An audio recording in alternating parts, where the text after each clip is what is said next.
Bonjour et bienvenue à ce quatrième volet de cette série sur Pâques. On a jusqu'à maintenant parlé de sujets, je pense, très intéressants, très instructifs, des sujets, on va dire, qui ont fait appel pour la majeure partie d'entre nous à notre intellect.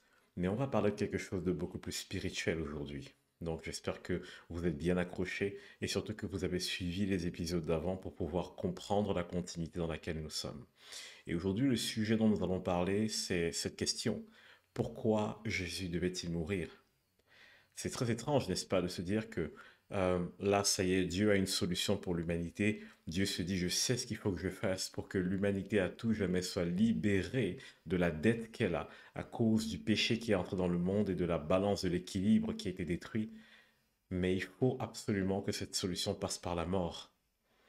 Et c'est très étrange, ça fait bizarre. Pourquoi est-ce que Jésus devait mourir?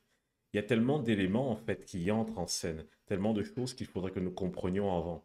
Mais avant de parler de la mort de Jésus, j'aimerais déjà poser ce postulat. Imaginez un instant qu'on vous fasse préjudice. Imaginez par exemple que vous avez garé votre voiture dans la rue et que quelqu'un passe avec une clé qui raye la portière de la voiture. Vous allez trouver ça injuste si le juge qui gère cette affaire vous dit: ah mais c'est pas grave, laisse tomber. Parce qu'il faut bien que quelqu'un paie pour cette portière qui a été rayée. Il faut bien que l'argent sorte de quelque part. On ne peut juste pas balayer du revers de la main une situation pareille. De la même manière, les péchés qui ont été commis depuis le commencement devaient obtenir justice. Et on ne pouvait pas juste balayer du revers de la main les choses en disant, OK, laissons tomber, on repart à zéro. Non, il y a eu tellement de personnes blessées, il y a eu tellement de choses qui ont été détruites. Qui paye la facture de tout ça?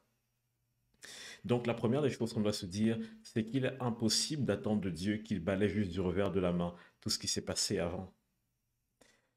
Mais il y a un autre problème qui se pose, c'est que Dieu est notre créateur. Et il nous aime. En réalité, beaucoup de gens ne le savent pas. Mais la seule raison qui a poussé Dieu à créer l'homme, c'est parce que Dieu voulait agrandir sa famille. La Bible dit que si Dieu voulait des serviteurs supplémentaires, il n'aurait pas eu besoin de créer l'homme. Il a des anges et les anges sont des esprits, ils ne se fatiguent pas. Mais Dieu a créé l'homme parce qu'il voulait déjà quelqu'un qui lui ressemble et surtout, il voulait construire une famille. Alors imaginez maintenant le dilemme dans lequel Dieu se trouve. Il est le juge de toutes choses. Il faut qu'il applique la justice. Mais de l'autre côté, il est notre Père et il nous aime. Et s'il devrait appliquer la justice de façon radicale, il devrait tout détruire.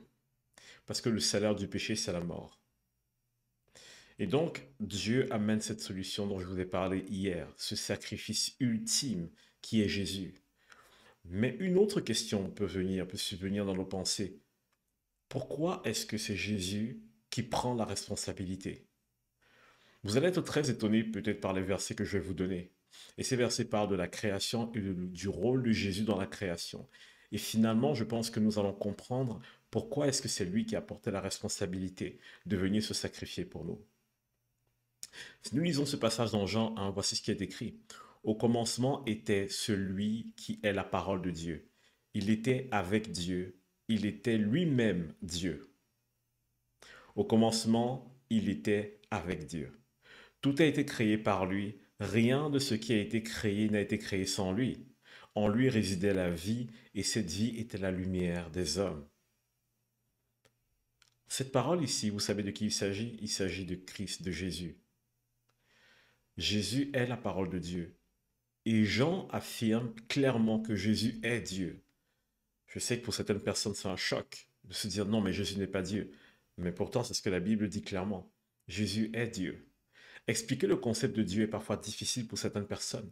Parce que dans notre tête, nous connaissons un peu cette Trinité dont nous entendons parler. Le mot Trinité n'existe pas dans la Bible, mais c'est juste un mot qui est inventé, qui est utilisé pour qualifier le Père, le Fils et le Saint-Esprit.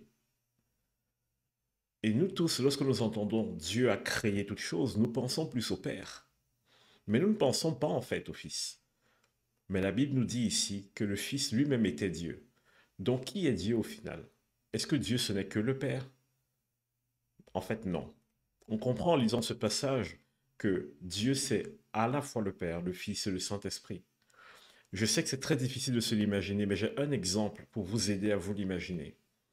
Nous les êtres humains, nous sommes corps, âme et esprit. Si par exemple je veux te toucher, si je te prends par la main, je t'ai touché. Mais si je te dis un mot blessant, je t'ai aussi touché. Pourtant, je n'ai pas touché les mêmes composantes de ton être. Est-ce que ça veut dire que ton corps est plus toi que ton âme ou que ton esprit? Non, pas du tout. Les trois sont toi, mais les trois ont une existence, pardon, bien déterminée, une existence bien disjointe. Et c'est ça qui est étonnant dans la notion même de la Trinité. C'est que Dieu est à la fois le Père, le Fils et le Saint-Esprit, mais le Père, le Fils et le Saint-Esprit sont trois vies totalement disjointes. Mais ce n'est pas le sujet du jour. Je pense que dans une prochaine série que je vais mettre en place, j'irai beaucoup plus dans le détail pour comprendre le mystère derrière la Trinité. Mais sachez que en vous, vous avez ce mystère qui est manifesté. Souvenez-vous, vous êtes corps, âme et esprit. Ces trois parties de votre être sont totalement séparables, mais aucune d'entre elles ne peut exister sans l'autre. En ça, vous êtes trois en un. Et donc, Jésus est Dieu. Ça, c'est ce que nous dit Jean 1. Mais Jean 1 nous dit aussi que Jésus est la lumière des hommes. Maintenant, regardez ce que un autre livre de Jean nous dit. Celui, c'est 1 Jean. Cette fois, si vous cherchez dans la Bible, il y a Jean, il y a 1 Jean, 2 Jean, 3 Jean. Donc, 1 Jean, verset 1, 1 Jean 1, pardon, chapitre 1, verset 5 nous dit ceci.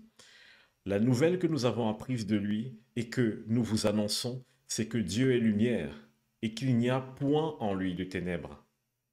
Et voilà ce que j'aime dans ce passage. C'est qu'on nous dit, dans Jean 1, Jésus est la parole. Cette parole est Dieu. Et Jésus est lumière. Et maintenant, on vient de dire Dieu est lumière. Donc Jésus est Dieu. Vous voyez qu'au final, si on reprend ces passages, ça conforte l'idée même que Jésus est Dieu. Mais je sais aussi que lorsque nous lisons Genèse 1, voici ce que nous lisons. Au commencement, Dieu créa le ciel et la terre. Ça, c'est ce qu'on lit dans Genèse 1. Regardez ce qui se trouve dans Colossiens 1, à partir du verset 15. C'est hyper intéressant. On parle de Jésus. Il est l'image du Dieu invisible, le premier-né de toute la création, car en lui ont été créées toutes les choses qui sont dans les cieux et sur la terre, les visibles et les invisibles, trône, dignité, domination, autorité. Tout a été créé par lui et pour lui. Il est avant toute chose et toute chose subsiste en lui. Tout a été créé par qui? Par Christ. Waouh, qu'est-ce qu'on voit en fait ici? Jésus a pleinement participé à la création. Il a activement participé à la création parce qu'il en est aussi l'auteur. Maintenant, vous comprenez pourquoi est-ce qu'il a dû venir dans le monde sous la forme humaine? Parce qu'il a pris la responsabilité. Voyez les choses de cette manière. Si vous êtes un parent et que votre enfant commet un acte répréhensible, vous prenez la responsabilité de régler le problème. Lorsque Dieu s'est rendu compte que l'homme s'empêtrait dans son péché, il a pris la responsabilité de venir le sauver et de prendre sur lui les conséquences liées aux actes des humains. Vous voyez cet amour que Dieu a pour vous? Peut-être que vous êtes en train de regarder cette vidéo et vous vous dites, ou peut-être cet audio, vous l'écoutez, et vous vous dites, ah mais en fait, je ne crois pas totalement en Dieu. Même toi qui n'y crois pas, sache une chose, c'est que Jésus est mort aussi pour ton péché. Et ça n'a pas été un problème pour lui de le faire. Parce qu'il a pris ses responsabilités vis-à-vis de la création qu'il a faite lui-même. Vous savez ce que je trouve étonnant? C'est que dans la majeure partie des religions, voire dans toutes les religions du monde, les hommes sont en train de se prosterner pour réussir à avoir la faveur de Dieu ou des dieux selon ce qu'ils croient. Le christianisme est la seule religion sur la terre. D'ailleurs, ce n'est même pas une religion, le christianisme, c'est de la foi. Le christianisme est la seule chose sur la terre. Vous pouvez voir que c'est plutôt Dieu qui s'est abaissé au niveau de l'homme pour venir gagner son cœur à nouveau. Donc, Jésus se retrouve face à ce dilemme. Il y a des péchés qui ont été commis, mais il faut bien que quelqu'un paye. On ne peut pas juste balayer ça du revers de la main. Donc, qu'est-ce que je vais poser comme acte? Voilà la question qu'il se pose. Et donc, Jésus se dit, le seul moyen, c'est que je vienne et j'éponge tous les péchés. Et si vous vous souvenez de ce que j'ai dit dans les épisodes précédents, c'est que le salaire du péché, c'est la mort. Il fallait que quelqu'un meure pour tout ce qui a été commis. Il fallait que quelqu'un meure pour la faute, pour le péché. Il fallait que quelqu'un paye pour ça. Et Jésus a décidé de payer pour ça. Mais Jésus n'est pas injuste. Parce qu'il s'est dit, ok, je suis né à Bethléem à une certaine époque, mais avant que je ne vienne au monde, il y a des gens qui vivaient. Et ces gens aussi ont le droit d'entendre la bonne nouvelle de l'évangile comme quoi je viens pour payer leurs fautes. Et donc, Jésus devait mourir aussi, parce que Jésus devait accomplir une mission pendant cette période où il est mort. C'est très bizarre, Jésus travaille même quand il est mort. Regardons ce qui est écrit dans 1 Pierre 3, 18 à 20. Le Christ lui-même a souffert la mort pour les péchés, une fois pour toutes. Lui, l'innocent, il est mort pour des coupables, afin de vous conduire à Dieu. Il a été mis à mort dans son corps, mais il a été ramené à la vie par l'Esprit. Par cet esprit, il avait déjà prêché aux hommes, maintenant prisonniers du séjour des morts qui, autrefois, s'étaient montrés rebelles, alors que Dieu faisait preuve de patience pendant que Noé construisait le bateau. Un petit nombre de personnes, 8 en tout, y furent sauvées au travers de l'eau. Un jour, peut-être, je parlerai du mystère qu'il y a derrière les eaux qui ont recouvert la terre, mais c'est encore une symbolique du baptême. Mais ce qui se passe, c'est que toutes ces personnes qui ont été rebelles à l'époque, qui ne connaissaient pas Dieu, qui ne connaissaient pas la parole, Jésus s'est dit, eux aussi ont le droit qu'on leur donne une chance pour entendre le message de l'Évangile.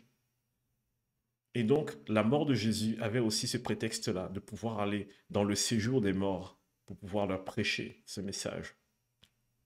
Donc, on voit que Dieu n'a pas été injuste. Même si Jésus est arrivé beaucoup plus tard après dans la création, même s'il s'est manifesté beaucoup plus tard de façon humaine, il avait aussi à cœur toutes ces personnes-là qui avaient besoin d'entendre ce message de l'Évangile, dont Dieu n'a pas été injuste. Donc, on voit ici que Dieu vient au travers de Jésus, Jésus est Dieu, et il vient non seulement sauver l'humanité, c'est-à-dire ceux qui sont là de son vivant, mais ceux qui vont venir même après lui, mais il va aussi aller en enfer dans le but de prêcher à ceux qui étaient là avant sa manifestation terrestre et humaine. Mais ça, pour moi, c'est une raison secondaire. Il y a une raison principale à la mort de Jésus. Et pour ce faire, il faudrait qu'on lise Hébreu 11 pour le comprendre. Hébreu 11 parle d'un principe qui est le fait que beaucoup sont morts dans la foi. Et ces personnes sont mortes dans l'espérance de voir le salut que Dieu devait accorder à l'humanité. Et Dieu les avait aussi en tête. Mais la mort de Jésus va encore plus loin que ça. Je vous lis un passage dans Hébreux 9, versets 16 à 17 et versets 25 à 26. En effet, lorsqu'il est question de testament, il faut que la mort du testateur soit constatée, car un serment n'entre en vigueur qu'après le décès de celui qui l'a établi, et il est sans effet tant qu'il est en vie. Alors j'ai envie de vous dire ceci. Jésus, pour arrêter le péché, si vous avez suivi l'épisode d'hier, il a fait quelque chose. Du moins, c'est Dieu. À ce moment, il se présente sous la forme de Dieu et il fait quelque chose. Non seulement il met en place ce sacrifice pour couvrir momentanément le péché et protéger l'humanité contre la mort, du moins de façon momentanée, mais il met aussi en place des lois pour nous permettre de voir dans quel état nous sommes, dans quel état le péché nous a rongés et est en train de détruire ce monde. Et donc il dit, si j'ai envie que tout ce que j'ai établi dès maintenant comme alliance passe, il faudrait que je meure. Parce que tant que je ne meurs pas, vous ne pouvez pas accéder à l'héritage que j'ai pour vous. Le meilleur moyen de s'illustrer cela, c'est de voir par exemple lorsqu'un parent veut offrir à ses enfants un héritage. Il écrit un testament de son vivant, mais ce n'est qu'à sa mort que ce testament peut entrer en vigueur. Il n'est pas possible aux enfants d'entrer en possession de leurs biens officiellement tant que celui qui a écrit le testament est encore vivant. Alors c'est la même chose dans ce cas. Jésus a écrit un testament au travers de son propre corps. Jésus a démontré la grâce et l'amour de Dieu. Il a dit, voici ce que Dieu a pour vous.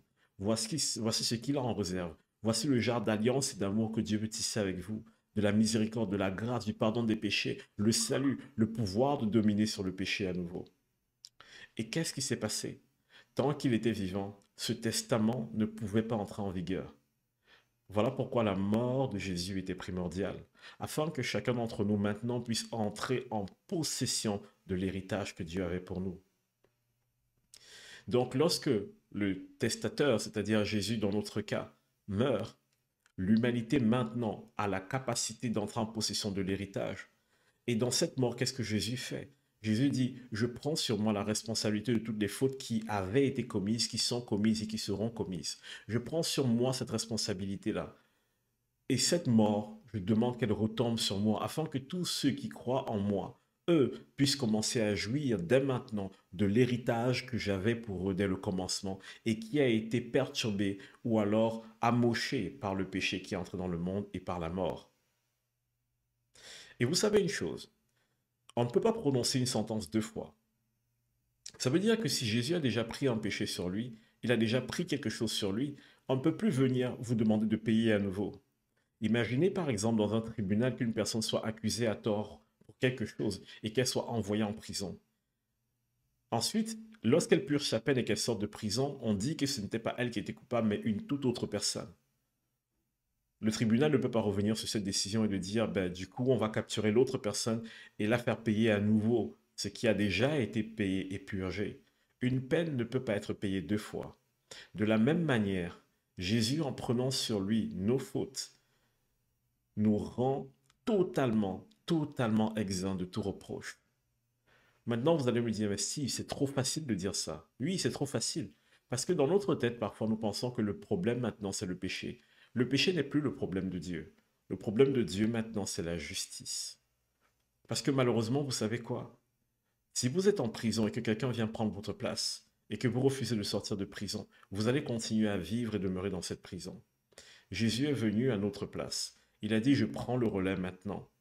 Et cette liberté et ce désir, en fait, cet amour, il le tend à toute l'humanité, à tout le monde. Et il dit, quiconque croit en moi, quiconque reçoit cette chose, quiconque fait de moi son Seigneur et son Sauveur, il entre dans l'héritage que j'ai pour lui. Mais celui qui ne veut pas se condamne lui-même. Donc, si vous êtes en Christ, le péché n'a plus de pouvoir sur vous. Déjà, votre salut est garanti. Mais au-delà de ça, il y a une réalité aussi que nous devons savoir. C'est que si nous marchons selon cette nouvelle nature que Dieu nous donne, si nous saisissons cette chance de le laisser nous changer, si nous prenons l'héritage qu'il met à notre disposition, toute notre vie va en être impactée et nous allons changer ce monde pour le meilleur. Alors, j'ai envie de nous poser cette question. Qu'est-ce que nous attendons pour accepter cette main tendue de la part de Dieu? Et surtout, qu'est-ce que nous attendons, nous qui sommes déjà chrétiens, pour nous laisser transformer, pour aller de gloire en gloire et de victoire en victoire? Restez avec moi pour l'épisode de demain, qui est peut-être l'un des épisodes les plus difficiles et les plus sombres de cette série, qui parle de ce chemin que Jésus a dû emprunter pour aller jusqu'à l'abattoir, pour être sacrifié afin que nous ayons la vie.